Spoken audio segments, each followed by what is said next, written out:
I'm Shane Grennan. I'm the Channel Director for the Middle East. So that means my team and I look after the relationship with our reseller partners, both large and small, across the Middle East. My name is Kalle Bjorn. I'm the Senior Systems Engineering Director for Middle East. Basically, the systems engineering team is here to help our channel partners to deliver the pre-sales part of the solutions that we sell to our customers. So maybe I can take that question. So from a product side, obviously we have solutions, and when we start looking at what kind of solutions we offer, the key thing here is really to keep in mind the Gartner's cybersecurity mesh architecture. What Gartner is saying is that the solutions that have been deployed in the past, end users should really look into optimizing them so that you have less and less platforms, maybe going from 20 vendors to potentially 5 different vendor solutions. And when you reduce the number of various different vendors that exist in the network, you also allow the products that remain to integrate better together. Plus, when solutions are being looked at, what makes sense is really to make the choice based on how well you can integrate with other platforms that exist in the environment. So from Fortinet side, we have the cybersecurity mesh architecture, what we call fabric, security fabric. And as of today, we have an integration of more than 400 different products from other vendors. And the idea really is that when we make the deployments, we integrate them as deeply as possible with existing third-party vendors as well as Fortinet vendors. And then going beyond the products, what we do also is the training. That's really the key thing today. We're talking about basic standard security training as well as high-level technical product trainings. We've actually made, since the beginning of the pandemic, we've made the trainings free for everybody. And we've just crossed a milestone of 1 million certifications globally on the network security engineer program that we run. And there is a channel value aspect to that question and answer as well. So we see our partners going through vendor consolidation. So the greater the number of vendors they have, they need and they have to support to satisfy a customer, that places a load on them. So they're seeing our platform as a way to reduce the cost of operation, to drive profitability, while delivering the same size and breadth of solutions to their customers.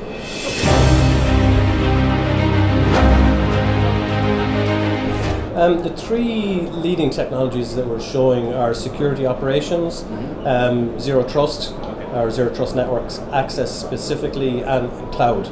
Cloud obviously remains a big topic of concern for our customers and indeed for our partners as they help customers move workloads to the cloud.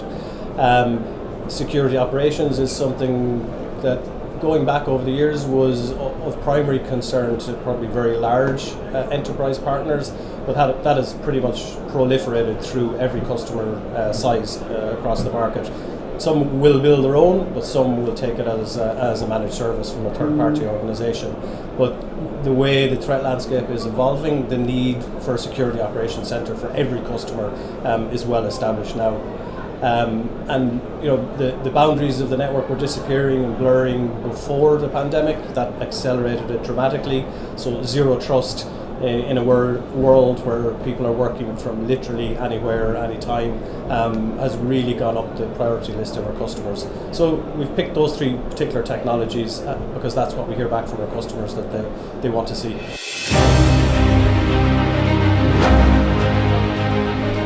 So maybe I can take that. So basically when the migrations are being done, a lot of the deployments for the cloud, they're new, and if we look at the available options here for the public cloud deployments, we have limited options based on the country where you are, and a lot of the new public clouds that are being brought here, there necessarily isn't the knowledge and skills to fully understand how the cloud deployments should be done. So we're here to basically help and assist with our partners with all the deployments.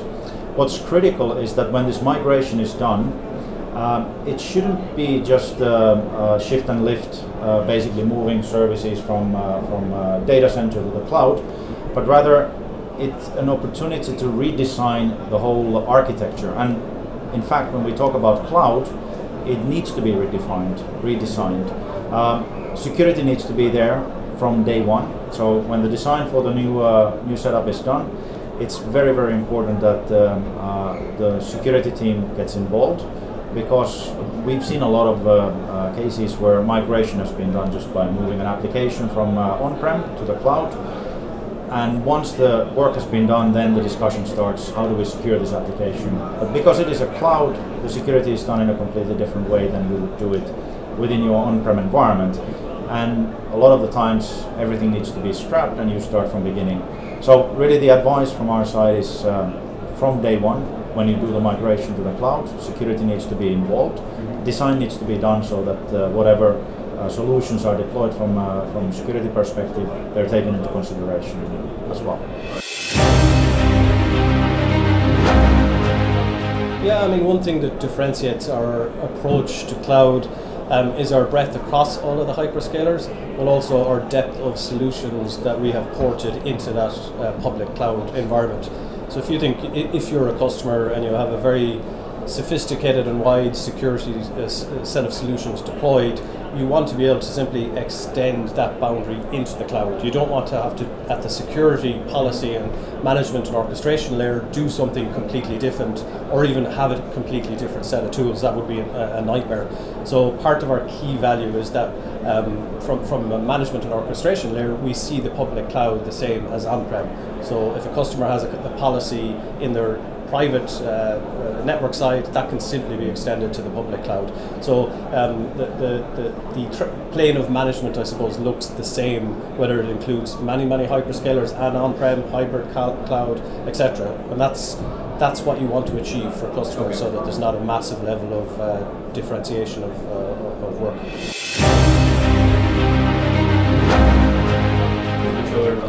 Absolutely, yeah, because the customer will choose one or many based on the business requirement that's driving them into the cloud, yeah, whether that's digital transformation or scalability or flexibility. So whatever they pick one or they pick them all. We can help them migrate. And the potential problems also our customers face is that because every cloud environment is different, the way they implement the security is also different. So that's where we can look at consolidation, as Shane mentioned, having a single pane of view basically of the solutions that are deployed, instead of managing individual cloud products, but rather having an overview of everything. So that's where we come into picture and help as well. Okay. I was just going to say, we do see a lot of customers, of course, choosing to put security workloads in the cloud as well. So it's not just about perimeter protection for application workloads.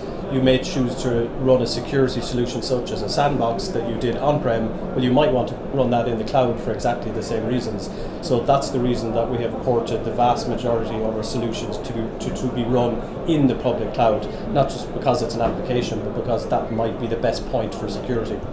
And majority of the customers end up actually with a multi-cloud solution. So only few customers pick a single public cloud provider and stick with them. Most of the deployments we see, they are actually across several different providers, and could be across several different regions as well. I mean, the primary role of me and my team is to drive the profitability of our partners and their Fortinet business. And there's many aspects to that. Enablement is one of them. We do that face-to-face on their premises, face-to-face online. We have pre-recorded content that's available to all of our partners. So every avenue of content delivery that exists, we probably do it with our partners so that they can digest it at their own time in the media channel that's appropriate for the level that they want to get to. Around that, I suppose that's an element of our partner program. So because we want to help work with our partners hand in hand to grow their Fortinet business, as I said, in the most profitable way, there's many aspects to the partner program. You know, the world has changed where our partners just resell solutions to customers. We have the partners have the option to adopt the managed services business model, where we can work at the very early stages and throughout the cycle to help them build true multi-tenant managed services so that they can resell to many customers, and that typically has a very strong positive impact on the profitability of their business. We also have a cloud business model, as we just talked about that topic, where they will be specializing in some of the hyperscalers. So we add value at the security layer from the business point of view to help them move their customers into cloud. So it's, as I said, the business models, we want to talk to them to understand where they can grow and where they would like to grow, and then actually help them on that journey. And then we have a layer of specializations as well, which is how they can signal to customers and the market that they have specialization and expertise in a particular area. For instance, security operations that I mentioned, cloud and ZTNA, and there are 7 in total. So it's working with them to crystallize a plan, multi-year plan, in terms of how they will profitably grow their business, and then staying with them on that journey to make sure that they succeed. Okay, that's excellent. Overall, formally, my questions are over. So if you think anything else to be added, you can add. If there's anything that has not covered in terms of technology or the market philosophy that you have, do you have anything else to add? Perhaps maybe mention the operational technology environments that are becoming more and more, let's say, commonly connected to the IT environment. So in the past, the operational technology networks or critical infrastructure environments, they were fully separated from the IT networks within organizations. But because everybody wants information today, we want to automate more and more things. The result of this is that these critical infrastructure networks are now connected to IT, and this is increasing the risks that we see. So there's been a huge push towards securing these type of environments. They're quite unique environments as well, because you have completely different applications and protocols visible than you would see within the traditional IT environments. So that's something that we see an increase as well within the region. Okay, excellent.